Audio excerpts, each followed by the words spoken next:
Salam and hello everyone, welcome to or welcome back to the channel. I hope that you are all doing well. In today's video, I'm going to try and give you really quick tips on how to avoid getting sick during the Thanksgiving Day dinner. The Thanksgiving Day holiday is a holiday that many of you might celebrate if you're living in the United States. And it is a notorious time of the year when people get sick from foodborne illnesses, according to the CDC. We're talking about people getting hospitalizations, trips to the pharmacy to purchase certain medications or over-the-counter medications to treat certain digestive issues, diarrhea, gas, bloating, heartburn, so many other things that can happen by eating an improperly prepared meal. And unfortunately, some people do pass away from getting sick from foodborne illnesses. So I want to talk to you, especially if you are not only cooking and creating meals, but also consuming meals, to pass the word along to people to please handle food properly and in a very safe manner, because our lives are very important and we want to remain as safe as possible. So the first thing I want to talk to you about is how to handle your turkey or your chicken. Now, there are two main issues with improper handling of turkey and chicken, and that's one, undercooking the bird, and then number two, mismanagement of the raw bird. So hopefully whomever is in charge of preparing the turkey or the chicken knows the proper temperature needed to reach, the internal temperature where the bird is cooked, and also the time required to cook. Most of the times you purchase a turkey, for example, that is already prepackaged and frozen, and it's going to take a few days ahead of time to defrost. So understand that maybe you need to defrost it in the refrigerator for 2 days, 3 days, or you want to soak it in some water a day before. But whatever you're doing is make sure that, number one, you're not cooking a frozen turkey, and number two, you've defrosted it at the right temperature, okay? And then number three, you're cooking it at the right temperature. Usually it's going to be by weight, so know how much your turkey or your chicken weighs, and then follow that to a T. And then also, you're going to need to buy a thermometer. So if you haven't bought or purchased the thermometer yet, I'm going to ask you to go out and get that ahead of time so that you know you have that on hand, so that you can be checking the internal temperature of the bird as you cook it, right? So please defrost ahead of time, know how much your bird weighs, know what internal temperature you need to reach it, and those are going to help you have a cooked bird if that's what you're going to do for that day. Now, the second thing I'm going to also advise you to do is please be careful how you manage raw chicken and turkey. The two or the three most common illnesses that are acquired from the mismanagement of raw chicken and raw turkey are E. coli, Salmonella, Clostridium perfringens, and it's because of contamination. With handling of poultry or raw poultry, there is always the risk of transferring raw blood and water to different counter surfaces, the sink, the refrigerator.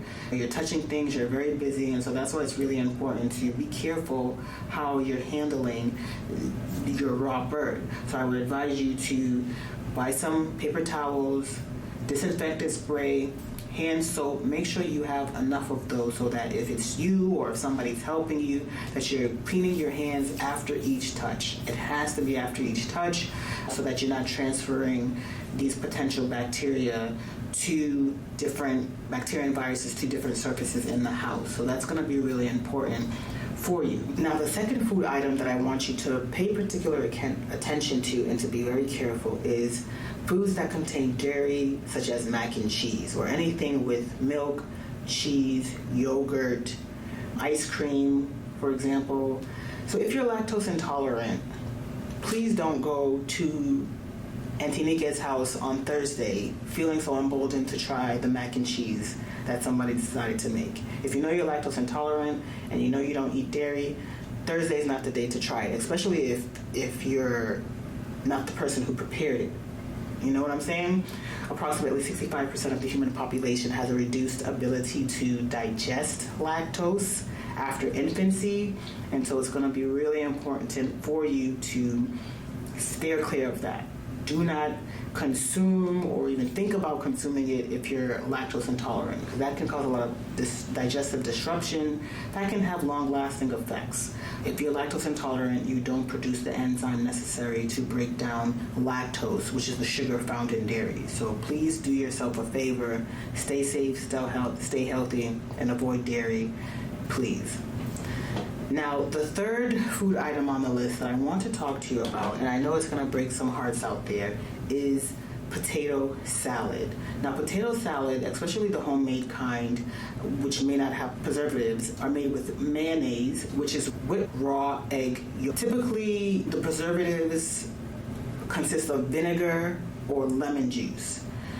But if you're not sure how it was prepared or who prepared it or how it was stored, then you might want to be very careful, because when these items, including the turkey, including the chicken, including the mac and cheese, including all the food spread, when it's left out at shores, room temperature or in high temps, that's when you have the real risk of getting food contamination.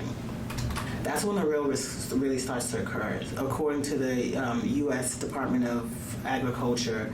So don't leave food out for more than 1 to 2 hours, and that might be too much for individuals, for some individuals. So I like to think of, if you're having a gathering, to get food warmers or food heaters to keep food warm. Those usually last several hours, and they're good for keeping food warm for up to 4 hours is what really is the cutoff time. And then also, if you're helping to prepare food, just monitor how food is being made. Encourage everybody to prepare food safely. Put it in the fridge if it's not ready to be eaten. That potato salad is one big one. Refrigerate it. Bring it out when people are ready to eat. Put it back when people are done, because I know that a lot of you will be ready to take your, what is called, takeaways. You'll have your Tupperware, your containers ready to go for any leftovers. And that's another thing. When you're considering taking food home, and I might create another video separately on this, is that you do want to just consume food within 1 to 2 days if it's been stored safely. I'm not encouraging food waste, but of course, if food is starting to turn sour and turn bad and it's been sitting around for that whole day of Thanksgiving, and then you want to take it home and eat it for the next 5 days, my good person, my good people, we gotta think strategically about whether that's really safe and healthy for us. So I'm not trying to spoil your Thanksgiving Day dinner, whatever you choose to do on that day, but I do want you to consider handling food in a safe and proper manner. And if you're not the one who's preparing the food, you're the one who's consuming the food, just also encourage family members and friends to handle food properly. I know that's a touchy subject. People don't want to be told how to cook, how to handle food, or whatever that might be, but hey, consider your health first. And if you suspect things haven't been handled properly, just don't eat it.